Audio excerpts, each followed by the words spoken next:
वो तुम्हारी दुआ को कबूलियत के लिए चुन लेता है तो वो तुम्हारे दिल में दुआ का ख्याल भी डाल देता है। कबूलियत में देरी का मतलब ये हरगिज़ नहीं कि दुआ कभी कबूल नहीं होगी, बल्कि हकीकत तो ये है कि कुछ दुआएं अल्लाह ताला अपने पास संभाल कर रख लेते हैं और वे बेहतरीन वक्त आने पर कौन का मौजज़ा कर दिखाते हैं। अल्लाह तोड़ता ही तब है जब तक हम उससे जुड़ नहीं जाते। जब एक बार उससे हम जुड़ जाते हैं तो वह हमारी बेसुकूनी को सुकून में बदल कर हमें राहत बख्शता है। उससे जुड़ जाओ, मौजज़े करने में उसको पल भर नहीं लगेगा। दुआएं तो सब्र मांगती हैं। जब हम सब्र ही नहीं करेंगे और दिल में तड़प नहीं रखेंगे तो कैसे खोलेगा वो कबूलियत के दरवाजे। बेशक अल्लाह साबिरों के साथ है। यकीनन वो वक्त बहुत ही करीब है कि जब तुम्हारा रब तुम्हें खुश करने में कोई कसर नहीं छोड़ेगा, बिल्कुल वैसे ही जैसे कि तुमने उसकी रज़ा के लिए अपनी ख्वाहिशात को कुर्बान करते हुए अपने सब्र से उसे राज़ी करने में कोई कसर नहीं छोड़ी। तुम्हारी दुआएं सुनी जा चुकी हैं, तुम्हारे सब्र का सिला लिखा जा चुका है। अब तुम्हें तुम्हारे यकीन के मौजज़े दिखाए जाएंगे ताकि तुम जान सको कि मुखलिस दिल इख्तिताम में हमेशा जीत जाता है और तकदीरें अल्लाह के एक इशारे पे बदल जाया करती हैं। दुआओं से तकदीर के रुख मोड़ दिए जाते हैं। तुम खाली हाथ कभी नहीं लौटाए जाते, बल्कि तुम्हारी तरफ और तुम्हारा यकीन तुम्हें कौन की मंजिल तक लेके जाता है, ऐसी मंजिल जहाँ सिर्फ मौजज़े होते हैं। और तुम्हारे फैले हुए हाथ इस बात की गवाही होंगे कि तुम रब कायनात के मोहताज हो और मेरा रब तो खामोशियों को भी जानता है। वो तो उन दरवाज़ों को भी खोल देता है जिन पर तुम दस्तक नहीं देते, फिर वो उन दरवाज़ों को क्यों नहीं खोलेगा जिन पर तुम्हारे मुसलसल दस्तक के निशान हैं। और जब अल्लाह तुम्हारे दिल से किसी चीज़ का ख्याल नहीं निकालता तो उसी चीज़ को तुम्हारी हकीकत बना देता है। जिस चीज़ पे दिल अटक जाता है अल्लाह उसी चीज़ से आजमाता है हमारा सब्र, हमारा यकीन, हमारा तवक्कुल। अल्लाह जिनसे प्यार करता है उन्हीं को मुश्किलात के रास्ते पे डालता है ताकि बाद में उन्हीं आंसुओं और उसी तड़पते हुए दिल का सुकून बन सके। आए मूसा, मेरा एक दोस्त जंगल में मर गया है, जाओ उसके जनाजे का इंतज़ाम करो और ऐलान कर दो कि जो इसके जनाजे में शरीक होगा मैं उसकी भी बख्शिश फरमा दूंगा। जब लोगों ने आकर देखा तो कहा कि मूसा, ये तो वही लड़का है जिसको हमने शहर से इसको इसके गुनाहों की नहुसत की वजह से निकाला था। ये ऐसा वली कैसे हो गया कि हम इसका जनाजा पढ़ेंगे तो हम भी बख्शे जाएंगे। तो मूसा अलैहिस्सलाम ने अल्लाह से पूछा कि या अल्लाह, कि तेरे बंदे तो कह रहे हैं कि ये बहुत बुरा इंसान था, तू कह रहा है मेरा दोस्त है। तो अल्लाह ताला ने फरमाया, आए मूसा, ये सच कह रहे हैं और मैं भी ठीक कह रहा हूँ, ये ऐसा ही था। लेकिन जब इसका आखिरी वक्त आया, इसने दाएं देखा, इसे कोई नज़र ना आया, इसने बाएं देखा, इसे कोई नज़र ना आया, इसने फिर मेरी तरफ देखा। तो मूसा, मेरी गैरत ने गवारा न किया कि जिसको सब छोड़ जाएं और वो बेबसी में मुझे पुकारे, मैं उसकी पुकार पे लब्बैक न कहूँ। आए मूसा, इसने तो सिर्फ अपनी बख्शिश मांगी है।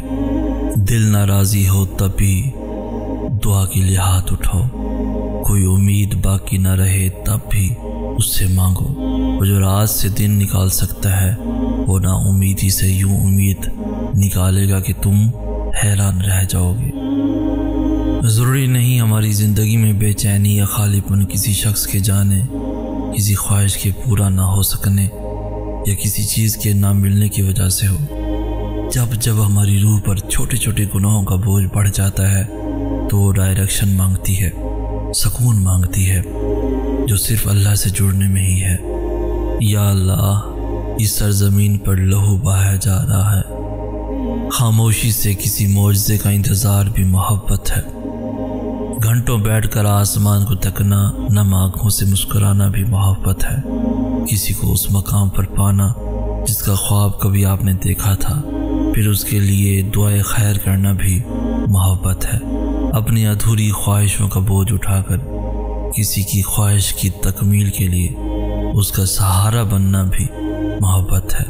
अपना गम छुपाकर दूसरों को हंसाना भी मोहब्बत है। मौजज़े तब होते हैं जब हमारे अल्फाज नाकाम हो जाते हैं और अल्फाजों की जगह आंसू हमारा हाल दिल बयान करने लगते हैं। जब हमारे सब्र की आखिरी हद होती है और तमाम दरवाजे बंद नज़र आ रहे होते हैं, मगर दिल फिर भी कह रहा होता है बस थोड़ा सब्र और ये रास्ते तेरा रब खुद बनाएगा। एक दिन ये दरवाजे जो तुझे बंद नज़र आ रहे हैं, एक दिन तेरा रब एक नहीं 100 दरवाजे खोल देगा। बाज़-औक़ात हमारी ज़िंदगी में हमें सिर्फ अंधेरा और तकलीफ़ ही नज़र आती हैं। एक बेनाम सी बेसुकूनी घिरे रहती है, आंखें बस नम रहती हैं। याद रखें, आप थक चुके हैं पर आपका रब नहीं थकता है। आप कुछ नहीं कर सकते हैं पर आपका रब सब कर सकता है। ये जो अंधेरा है ना, वो रब उसको रोशनी बनाने पर कादिर है। हर तकलीफ़ रहमत का मरहम लेकर आती है, हर अंधेरा रोशनी लेकर आता है, हर मुश्किल आसानी लाती है। ज़िंदगी जामिद नहीं रहती है। आज कुछ नहीं है, कल सब होगा। सिर्फ अपने अल्लाह पर यकीन रखें। नमाज, कुरान, सीरत वो हैं जिनको थाम कर आप अपनी घुटन ज़दा ज़िंदगी में ताज़ा हवा पैदा कर सकते हैं। अज़ियत को राहत में बदल सकते हैं, तकलीफ़ को आसानी में बदल सकते हैं, उकताहट को सुकून में बदल सकते हैं, गम को खुशी में बदल सकते हैं। बस ये बात मजबूती से पकड़ लें कि मेरा अल्लाह हर चीज़ पर कादिर है। पुरुम्मीद रहें, अल्लाह से उम्मीद लगाए रखें। जब भी आपके सामने हमारी वीडियो यानी सैयद एहसानाज़ की वीडियो आती है, या कोई ऐसा स्टेटस या हदीस या फिर कोई आयत या कुछ ऐसा जो मोटिवेशनल पढ़ने को मिले, जिससे आपको आपके सवालों का जवाब मिले, तो ये सब कोइंसिडेंस नहीं होता। ये सब ऐसे ही कोई अपने स्टेटस पर नहीं लगा लेता। वो जो ऊपर अर्श पर हमारा रब है ना, वो आपकी दिली कैफियत से बाखूबी वाकिफ़ होता है। ये अर्श वाले की तरफ से ही ज़मीन वालों को जवाब मिलते हैं। ये अल्लाह की आप पर रहमत होती है कि वो आपको ऐसे रोता हुआ डिप्रेस्ड नहीं छोड़ता। वो किसी न किसी को सबब बनाकर अपने प्यारे बंदों को इनडायरेक्टली तसल्लियाँ ज़रूर देता है। महसूस किया करें अपने ऊपर अल्लाह की रहमत को बरसते हुए। कई बार ऐसा महसूस होता है कि जैसे रात की खामोशी में की गई बातें सुनने के बाद वो रब हमसे ही मुखातिब है। हौसला देती आयतें, अल्फाज मरहम का काम करती हैं। यकीनन ये हमारी वीडियोस, ये अल्फाज, ये बातें कहीं ना कहीं किसी न किसी के लिए यकीनी तौर पर इंशाअल्लाह मरहम का बाइस बनेगी और दर्द से राहत मिलेगी, तकलीफ़ें दूर होंगी, आसानियाँ ही आसानियाँ पैदा होंगी इंशाअल्लाह।